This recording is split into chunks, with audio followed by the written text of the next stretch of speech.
XCOM, a long-neglected franchise dating back to the original in 1994, has a new installment.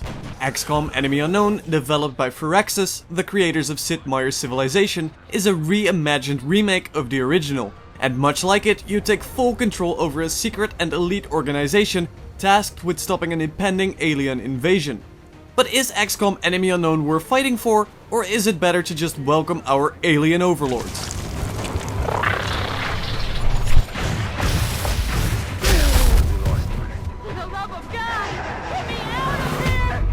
XCOM Enemy Unknown is a turn-based tactical strategy game with a number of RPG elements mixed into it. It isn't a straight-up remake of the original, but instead a reimagining. And this reimagining tends to come down to one word: streamlined. There is no hugely advanced action point system or varied array of weaponry and gadgets to decide between. Instead, you have 2 points for every soldier. Moving a set of tiles takes up 1 point, and then firing or using an ability takes up the remaining points you have left. And there you have it, the basics of XCOM combat.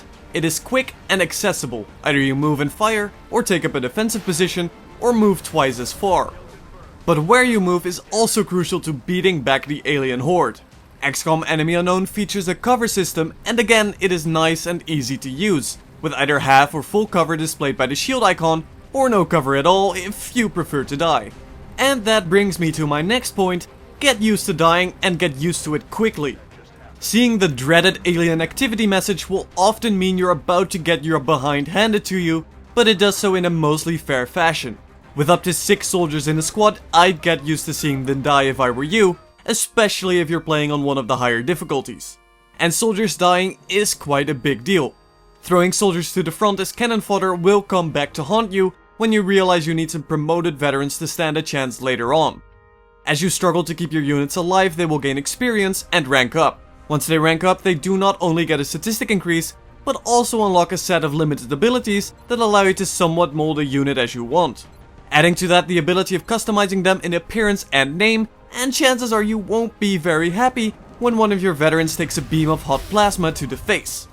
Weirdly, however, Firaxis has given you no control over what your soldiers promote into. They start off as rookies with no class assigned to them and being very vulnerable to death. But if they do manage to pull through, they'll eventually rank up to squaddy and gain a completely random class.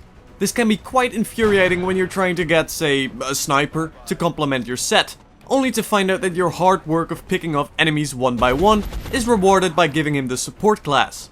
Regardless, soldiers definitely grow on you as you struggle to keep your favorites alive, equipping them with the best and toughest armor your scientists and engineers can come up with.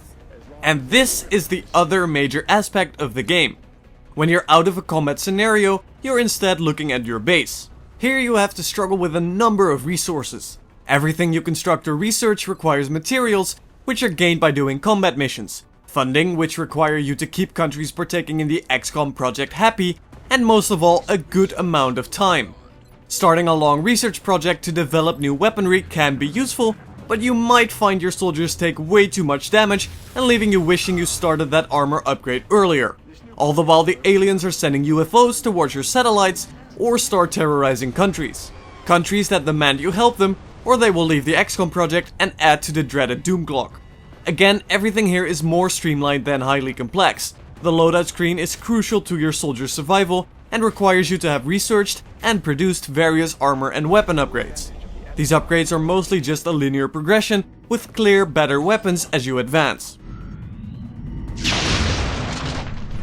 Is this what the aliens do for fun? At least they're not playing computer games.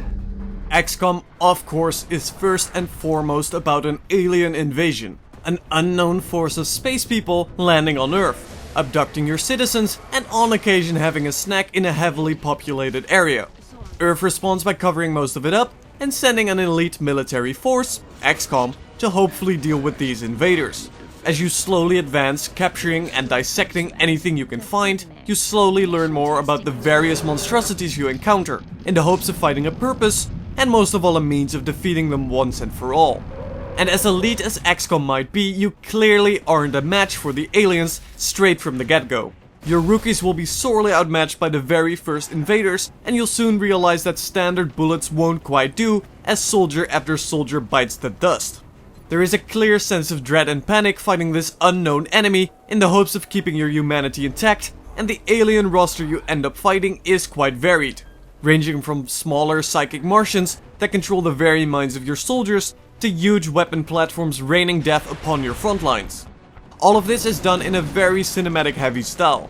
There's cinematics for almost every building and research you start, and although they can be a bit much of the same, they do add to the atmosphere.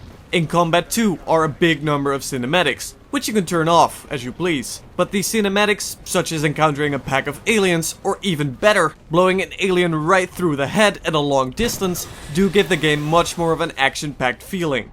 As cinematic heavy as the game is, the levels can sometimes feel a little lifeless. Levels are quite small and don't have much going on. On occasion you'll feature a mission with civilians, but generally these nice looking environments can feel a little still. That being said, pretty much everything in the environment can be destroyed, and as your soldiers are cutting a path through the aliens, though it likely is in reverse, it is quite satisfying to see the entire battlefield crumble under the weight of rockets and plasma grenades. She's coming into range now, sir. On screen. Magnify. XCOM will do quite a good job at completely sucking you in and features both a single player and multiplayer aspect. Multiplayer, however, is not a reason to pick this game up and is really rather tacked on, with very little to it, though it is quite amusing to try out the alien faction. But as it does not feature the metagame, that is to say the research, upgrades or anything of the sort, doesn't have advanced statistics or really anything, it's maybe fun for a game or two. Single player is where it's at and it'll keep you busy for a good amount of time. Your first playthrough is likely to be a complete disaster, and it's rarely unclear what action or inaction became your undoing. But a full single player run should keep you busy for a good 30 hours or so. Hostile neutralized. XCOM is a game you'll be getting for the single player, and it is certainly, definitely worth it. The atmosphere gives a great feeling of dread, and you'll be mourning the loss of your soldiers quite often, determined to send those xenomorphs straight back to where they came from. Although it has systems such as the interceptors being not nearly as fleshed out as they could be, and certain aspects could use a bit more complexity to it, it is a very streamlined game that will still absolutely kick your ass.